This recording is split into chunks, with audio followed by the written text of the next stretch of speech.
Good morning, students. Today, continue chapter first. Evolution of computers. Computers are classified into different generation of based on the technology used. अब देखिए last class में हमने read करा था कि जो computers थे वो पहले कैसे बने हुए थे। जब स्टार्ट इन्वेंट हुआ था कंप्यूटर का तो कैलकुलेटिंग डिवाइस बनी थी अबेकस।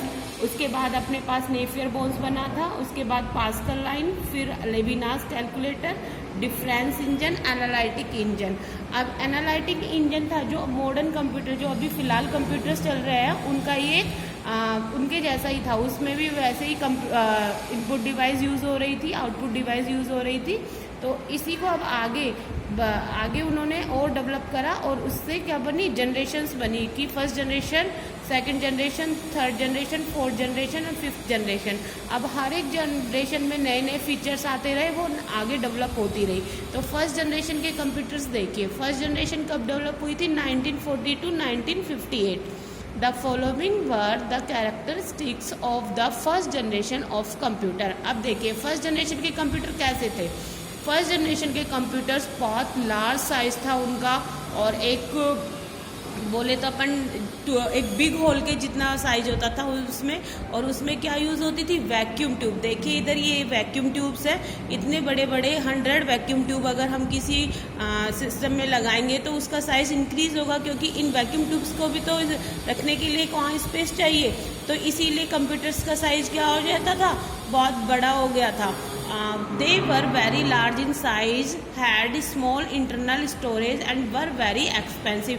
अब ये सारी जो वैक्यूम ट्यूब्स थी महंगी भी आती थी, तो इतनी सारी वैक्यूम ट्यूब्स को यूज़ करने पर कॉस्ट उसकी ज़्यादा हो गई थी, और उसमें इंटरनल स्टोरेज जो इंटरनल मेमोरी थी वो कम होती थी।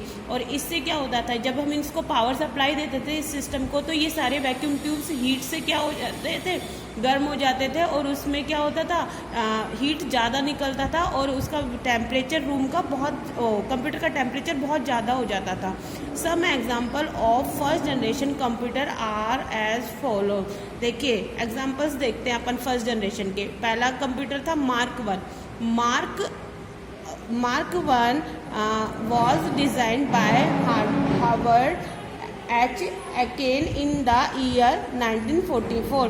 ये कंप्यूटर मार्क 1 वाला किसने डेवलप करा था, हार्वर्ड एंड अकिन एक साइंटिस्ट थे, उन्होंने डेवलप करा था 1944 में। It was about 15 meters long and the wires connecting the various part of the machine were about 800 kilometres long. ये जो कंप्यूटर था इस कितना लंबा था, 15 मीटर्स लंबा था, और इसकी जो मशीन थी, इसके जो पार्ट्स रखे हुए थे वो कितने किलोमीटर में थे, 800 किलोमीटर में। The machine was slow and took 3 to 5 seconds per calculation but it was the first fully automatic computer. अब इस कंप्यूटर में क्या हुआ था कि कैलकुलेशंस करने में वो कितना टाइम लेता था, 3 से 5 सेकेंड, लेकिन ये फुल्ली ऑटोमेटिक था। जो अभी हमारे कंप्यूटर्स चल रहे हैं उसके अकॉर्डिंग ही था, लेकिन ये टाइम बहुत ज़्यादा कंज्यूम कर रहा था कैलकुलेशंस को करने में। नेक्स्ट कंप्यूटर बना था ENIAC, electronic numerical integrator and computer. इसका फुल नेम है ENIAC की फुल फॉर्म में बेटा ये। The ENIAC was developed by John Presper Eckert and John W. Moseley। ये देखिए ये दो साइंटिस्ट थे, इन्होंने 1946 में इस कंप्यूटर को ENIAC को डेवलप किया था। It was the first fully electronic digital computer. अभी देखिए जो मार्क 1 था वो फुल्ली ऑटोमेटिक कैलकुलेटर था, और जो ENIAC है ये फुल्ली इलेक्ट्रॉनिक डिजिटल कंप्यूटर था। It considered of 18,000 vacuum tubes occupied 63 square meter। इसमें कितनी वैक्यूम ट्यूब्स लगाई हुई थी, 18,000, और कितने स्क्वायर मीटर में थी, 63 स्क्वायर मीटर में। And weight more than 27,000 kilogram, और इसका वेट कितना था, 27,000 kilogram. It was originally built to help the army in launching bombs and missiles more accurately. और ये मेनली किसके लिए बनाया गया था? आर्मीज के लिए, जो मिसाइल्स और बॉम्ब्स को इजीली लॉन्च कर सके. Next, it did not have store program. It had to be programmed by manual wiring for each task. इसमें अपना एक कोई प्रोग्राम नहीं होता था, ये हम जो इंस्ट्रक्शंस देते थे उसी पर ही वर्क करता था. It store program refers to a set of instruction stored in the computer for quickly calculation. इसमें एक प्रोग्राम होता था जो कैलकुलेशंस को सोल्व करने के लिए होता था, और हम जैसे ही इसको कोई टास्क दे देते वो कैलकुलेशन इजीली कर देता था. The instructions can be written in different computer language now as programming language. और ये सारे इंस्ट्रक्शंस किस में लिखे हुए थे? प्रोग्रामिंग लैंग्वेज में. अब देखिए, कंप्यूटर को अपनी कोई लैंग्वेज समझ में नहीं आती, उसके पास खुद की एक लैंग्वेज होती है, मशीन लैंग्वेज. वो मशीन लैंग्वेज को ही अंडरस्टैंड करता है.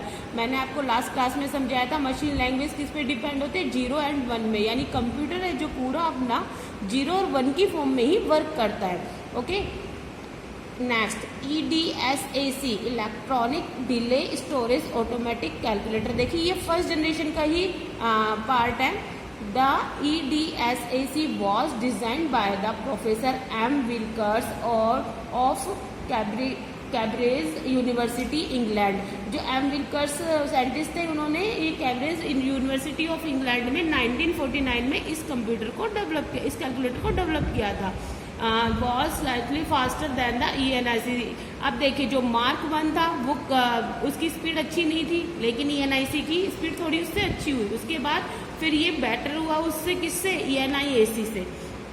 It weighed approximately 6,000 kilogram and occupied an area of 20 square metre. देखिए, ये ENIAC से वेट में भी कम था और एरिया भी कम ले रहा था.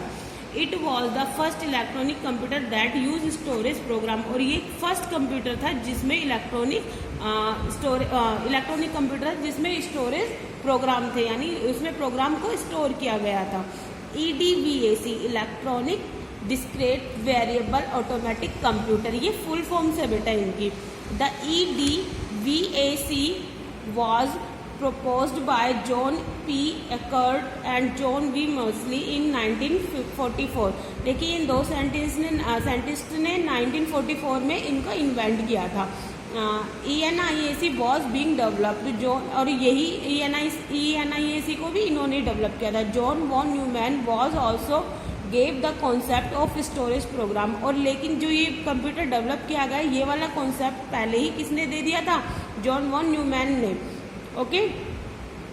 joined them later to help in designing the EDVAC. और इसी प्रोग्राम को ज्वाइन किया था वापस, जब ये कंप्यूटर डेवलप किया था, जॉन वॉन न्यूमैन ने अपने इस प्रोग्राम को इसमें ऐड करा और इसको डेवलप करने में उनकी हेल्प की. It was a complete in 1948. और इन तीनों साइंटिस्ट ने मिलकर 1948 में इस कंप्यूटर को डेवलप कर लिया था.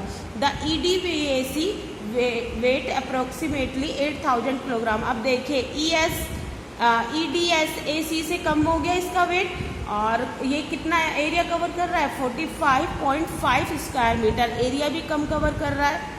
नहीं, ये वाला कंप्यूटर एरिया ज़्यादा कवर कर रहा है उसे. It had to capacity to hold storage program as well as data. लेकिन इसकी जो वर्किंग स्पीड थी, स्टोरेज स्पीड थी, वो इससे ज़्यादा थी. Next, UNIVAC first universal automatic computer. ENIVAC was developed in the year 1951. 1951 में डेवलप हुआ था. Also by J. Presper, Eckert and John Moseley. It weighted approximately 13,000 kilogram. इसका वेट कितना था? 13,000 kilogram and occupied an area of 3.5 square metre. अब ये किससे कम area ले रहा है? EDVAC से. It was the first commercial available electronic computer and also the first computer to had both numeric and text data. और ये इस पे न्यूमेरिक और टेक्स्ट डाटा का वर्क कर सकता था. Limitations of computer, first generation computers. The major limitations of the first generation of computer were as follow. Yes, their operating speed was quick slow, इसकी स्पीड स्लो थी क्योंकि इसमें इतने सारे वैक्यूम ट्यूब्स लगे हुए थे, हीट भी लेते थे वो, तो इससे इसकी स्पीड स्लो हो गई थी। Their power consumptions was very high, और पावर बहुत सारी लेते थे। They required large space for installation, और इनको इंस्टॉल करने के लिए बहुत लार्ज एरिया चाहिए था, यानी इनको रखने के लिए बहुत बड़ा एरिया चाहिए होता था। Their potential to be program for task was strictly limited, और इसमें जो प्रोग्राम थे वो कम लिमिट के लिए ही होते थे, यानी किसी प्रोग्राम को अगर हम